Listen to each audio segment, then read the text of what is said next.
What's good, everybody? It's that time of year again where there's a whole bunch of dead birds on a whole bunch of kitchen tables.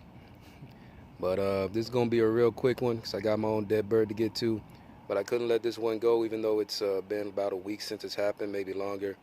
But I couldn't let it go without speaking something on it since I was actually in this fight right when it started back in around 2008, 2009, or whatever, when Obama put in Title IX into all these colleges that basically strip young men of their right to due process when it comes to sexual assault and rape cases. Colleges should not be dealing with this shit. It was basically a kid gets accused, and then there's this little tribunal, and there's other college kids on the tribunal, and they go off of the standard of the preponderance of evidence, which means that it's not beyond reasonable doubt. It's like if it just looks like it, if it seems, even the slightest bit credible, the accusations against him, boom, he's gone, he's expelled.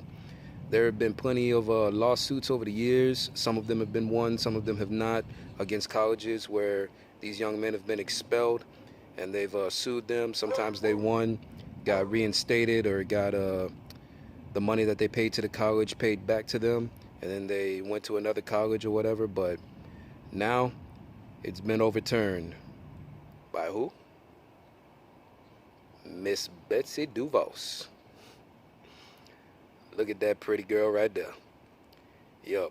She's pretty much the bane of the social justice warriors' existence right now, especially on college, where they're indoctrinated, basically born and bred.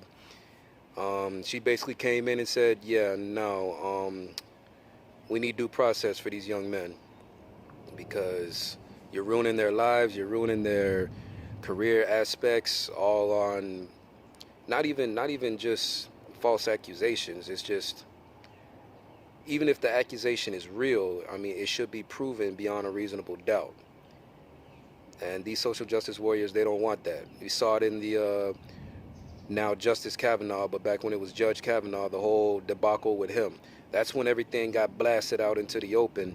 I mean, you've had plenty of false rape accusations that made national news, like the Duke Lacrosse and the Rolling Stone and a whole bunch of others. But and believe me, there's a whole bunch of others that just needed attention that didn't get attention. Brian Banks, all these guys.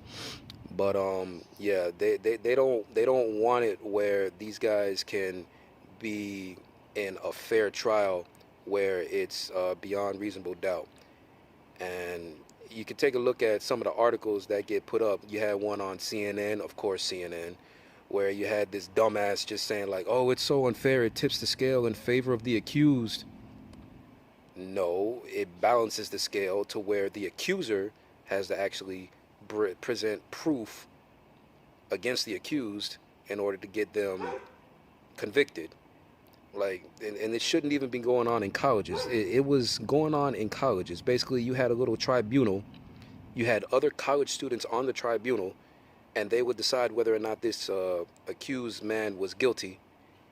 And they go off a preponderance of evidence, and then they expel him off of that. No police involved, no trial, no jury. Basically, a lot of these cases, when the young man got expelled from college, it didn't go any farther from that.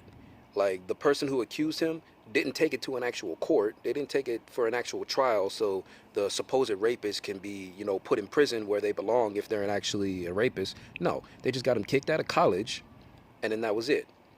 A lot of these cases was just a lot of vindictive women, and that's a very politically incorrect thing to say, whatever you want to say, but no, that's what it was. The women are human beings, contrary to feminist belief, but women are human beings, and human beings are assholes.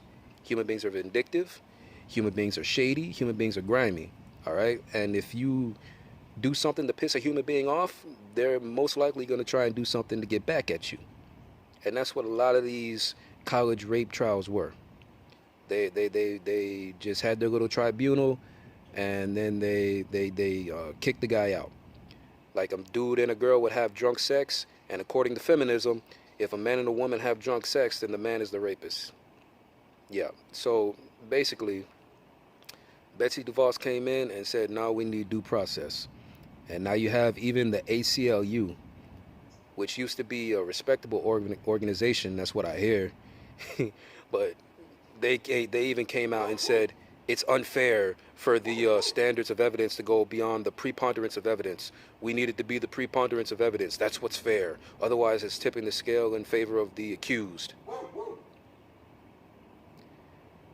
So, anyways, let them be salty. Let them be mad that justice, real justice, is actually being put back into these colleges, and be thankful for. I don't want to say be thankful for Betsy DeVos because I don't know everything about her, but be thankful that she put in this reformation of Title IX, because that's something to be very, very thankful for, because Title IX has ruined a lot of lives. A lot of lives. Way too many lives. And now, justice is back.